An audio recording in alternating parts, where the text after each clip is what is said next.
বাঙালি খানায় সবাইকে স্বাগত জানাই। আপনারা তো অনেকভাবে মালাই পটল রান্না করে খেয়েছেন। একবার আমার মতন করে সহজ পদ্ধতিতে আপনিও শিখে নিতে পারবেন ছোট ছোট টিপস সহ। তবে আজকে আমি এখানে কিভাবে মালাই পটল রান্না করলাম চলুন সেটা একবার দেখে নেওয়া যাক ভিডিওর মাধ্যমে। আশা করছি আজকের ভিডিওটি ভালো লাগবে। সকল বন্ধুদের কাছে অনুরোধ করছি সম্পূর্ণ ভিডিওটি দেখার।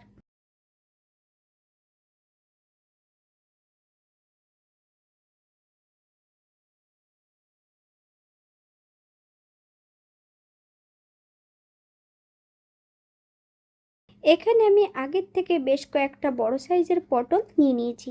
পটলগুলোকে ধুয়ে খোসাগুলো পরিষ্কার করে নেব। আপনারা একবার স্ক্রিনের দিকে ফলো করবেন।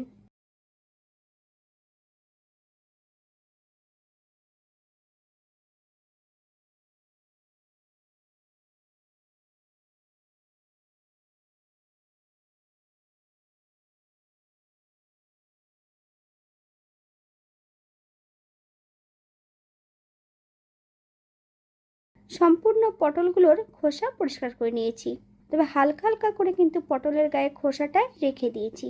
আপনারা যদি পছন্দ করেন তাহলে পটলটাকে কিন্তু আঁচড়িয়েও এটা রান্না করতে পারেন, অথবা সম্পূর্ণ পটলের খোসাটাও পরিষ্কার করে ফেলে দিতে পারেন।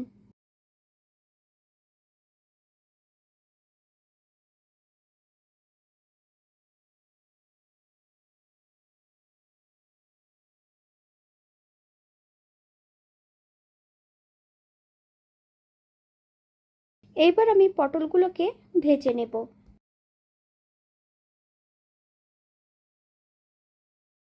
একটা কড়াইতে বেশ কিছুটা সর্ষের তেল অ্যাড করেছি, হাফ চামচ হলুদের গুঁড়ো। এই পর্যায়ে সম্পূর্ণ পটলগুলো তেলের মধ্যে অ্যাড করে দেব। গ্যাসের ফ্লেমটা মিডিয়ামে রেখে বেশ কিছু সময় ধরে পটলগুলো ভেজে নিতে হবে। আপনারা একবার স্ক্রিনের দিকে ফলো করবেন। বাঙালি রান্না ঘরোয়া উপকরণ দিয়ে আপনাদের যদি রান্নাগুলো পছন্দ হয় তাহলে চ্যানেলটি সাবস্ক্রাইব করে দিয়ে পাশে থাকবেন। পাশে থাকা বেলটি বাজিয়ে দেবেন, নইলে নিত্য নতুন রান্নার নোটিফিকেশন পাবেন না। আমার এই চ্যানেলে আমিষ, নিরামিষ এবং বিভিন্ন ধরনের পটলের রেসিপি দেওয়া আছে। আপনাদের যদি পছন্দ হয় তাহলে চ্যানেলটি ঘুরে একবার দেখে নেবেন। পটলগুলোকে বেশ উল্টিয়ে পাল্টিয়ে লাল করে ভেজে নিতে হবে। তবে পটলগুলো ভাজা হতে থাক, অপর দিক থেকে একটা মশলা তৈরি করে নেব। 1 চামচ সাদা জিরে আর বেশ কয়েকটা কাঁচা লঙ্কা, একটা মিহি পেস্ট তৈরি করে নেব। এখানে আমি বেশ কিছুটা নারকেল রেখেছি, নারকেল থেকে জুসটা বের করে নেব। পটল ভাজার সময় যদি লবণ অ্যাড করা হয় তাহলে পটলের নিজস্ব জলটা ছেড়ে দিলে পটলগুলো কিন্তু চিপসে যাবে। তাই পটল ভাজার মাঝপথে আমি লবণ অ্যাড করব। আর বেটে রাখা সম্পূর্ণ মশলাটা অ্যাড করে দেব। গ্যাসের ফ্লেমটা মিডিয়ামে রেখে বেশ কিছু সময় ধরে মশলা সহ পটল দিয়ে ভেজে নেব। আপনারা একবার স্ক্রিনের দিকে ফলো করবেন।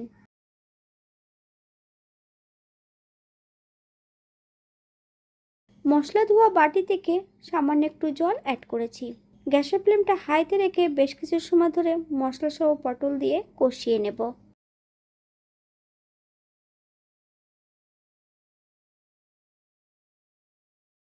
হাফ চামচ হলুদের গুঁড়ো, আপনারা যদি কাশ্মীর লঙ্কার গুঁড়ো পছন্দ করেন তাহলে অ্যাড করতে পারেন।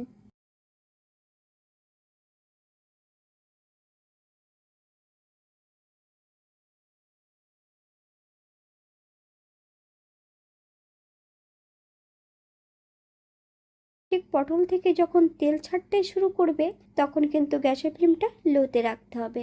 সম্পূর্ণ নারকেলের দুধটা অ্যাড করে দেব। বেশ কিছু সময় ধরে লো ফ্লেমে রান্না করে নেব।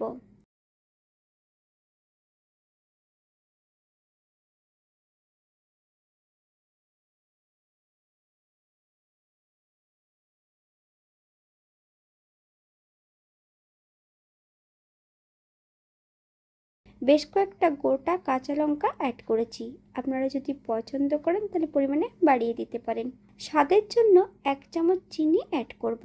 আপনারা যদি পছন্দ করেন তাহলে পরিমাণে বাড়িয়ে দিতে পারেন।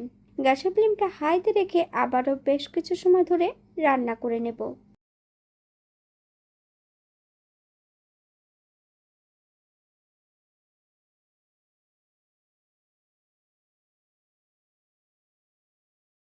এই পর্যায়ে গ্যাসের ফ্লেমটা কিন্তু লোতে রাখতে হবে।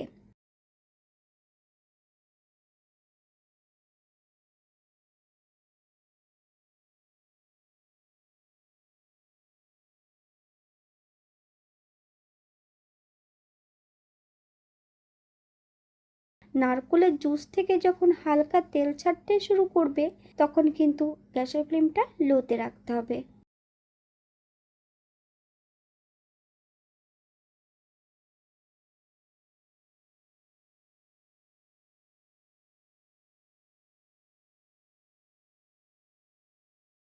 বেশ কিছু সময় লো ফ্লেমে রান্না করে নেব।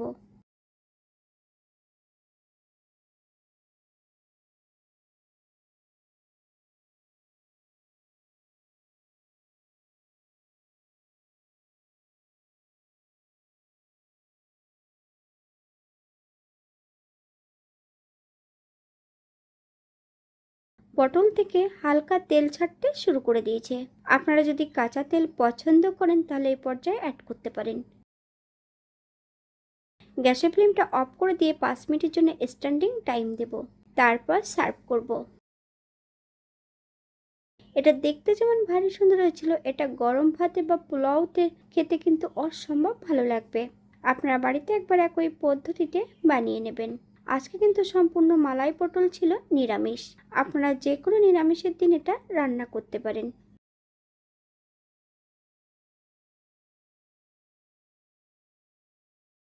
এখানে যে আমি উপকরণগুলো অ্যাড করেছি, আপনারা এর থেকে কম বেশি অ্যাড করতে পারেন।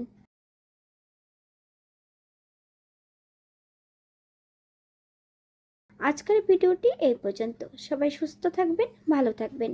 অন্যদিন নতুন রেসিপি নিয়ে আপনাদের সামনে আবার আমি হাজির হব। নতুন ও পুরনো সকল বন্ধুদের অসংখ্য ধন্যবাদ ভিডিওটি দেখার জন্য।